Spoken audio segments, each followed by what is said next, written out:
وہ ٹریچری اب شروع ہوتی ہے حضرت عثمان کے زمانے میں۔ عبداللہ ابن سبا ایک یہودی ہے یمن کا، وہ اسلام کا لبادہ اوڑھ کر اسلام میں آ گیا مدینے میں۔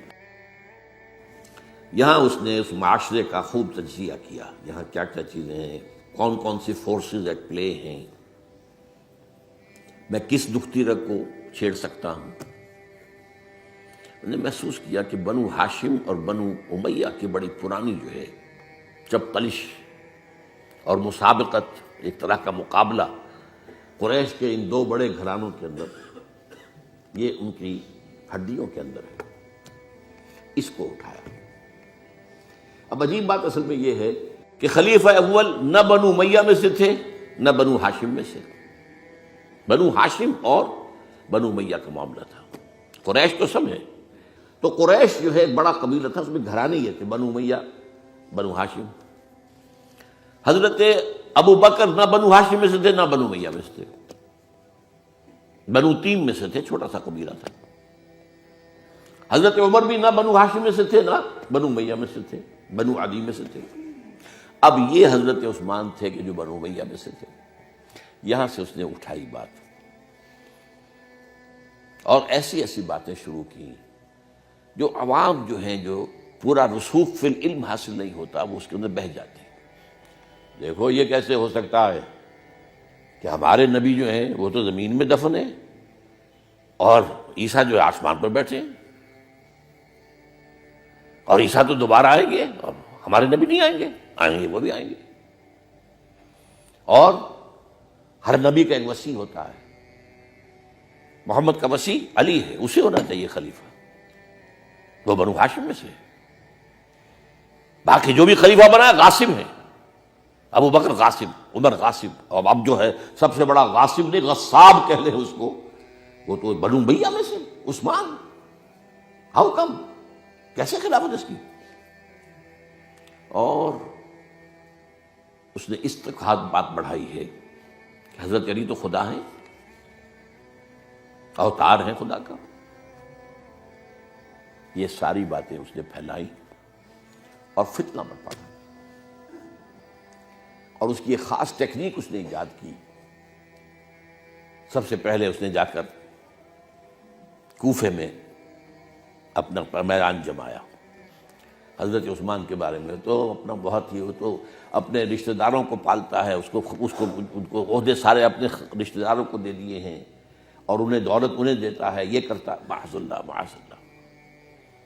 وہاں پہ ذرا کسی نے جو وہاں کے گورنر تھے ذرا بات پرس کی، تو وہاں اپنے ہم خیال چھوڑ کر شام چلا گیا، وہاں جا کے وہی بات، وہاں ایک گروپ بنا لیا، پھر مصر چلا گیا، وہاں جا کر وہی بات۔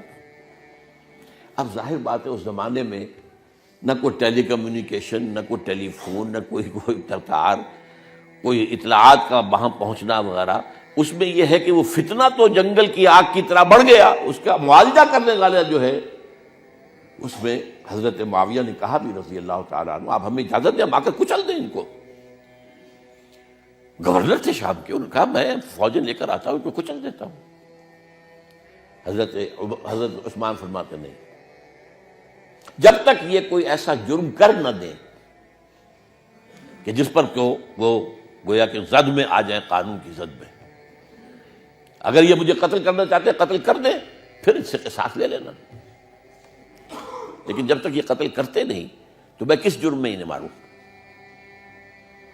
عمرو بن العاص کی طرف سے آتا رہا، لیکن نہیں۔ بہرحال یہ فتنہ اتنا بڑھا اتنا بڑھا اتنا بڑھا، مدینے میں حضرت علی کہتے رہے آپ ہمیں اجازت دیں، ہم ان کو ختم کریں۔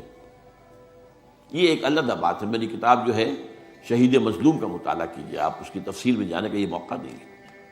یہ کتنی بڑی عظیمت ہے، لوگ سمجھتے ہیں کہ یہ تو بڑی کمزوری دکھائی حضرت عثمان، میں کہتا ہوں اس سے بڑی عظیمت کوئی نہیں ہو سکتی۔ انہوں نے کہا میں کسی کلمہ گو کی جان لینے کو تیار نہیں ہوں جب تک کہ اس کے اوپر کوئی جرم ثابت نہ ہو جائے۔ کلمہ گو ہے، آپ اندازہ کیجئے، اس پر اڑے رہنا، ڈٹ جانا۔ یہ تو وہی بات ہے جو حابیل نے کہی تھی اپنے بھائی سے، قابیل سے، کہ بھائی جان اگر آپ مجھے قتل کرنے کے لیے ہاتھ بڑھائیں گے تو میں تو اپنا ہاتھ نہیں اٹھاؤں گا آپ کو قتل کرنے کے لیے۔ میں تو چاہتا ہوں کہ آپ اپنے گناہوں کے ساتھ میرے گناہ بھی لے جائیں، مجھے قتل کر دیں گے تو میرے گناہ جو ہے سارے آپ کے خاتمے ہو جائیں گے۔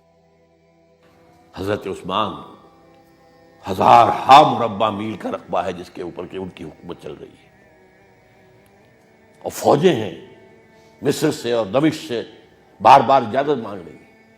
یہاں حضرت طلحہ، حضرت زبیر، حضرت علی اجازت مانگ رہے ہیں، نہیں، جب تک یہ کوئی جرم کر نہ لیں اس وقت تک نہیں۔ جب یہ جرم کر لیں گے پھر تم لینا اس سے قصاص، سزا دے دینا۔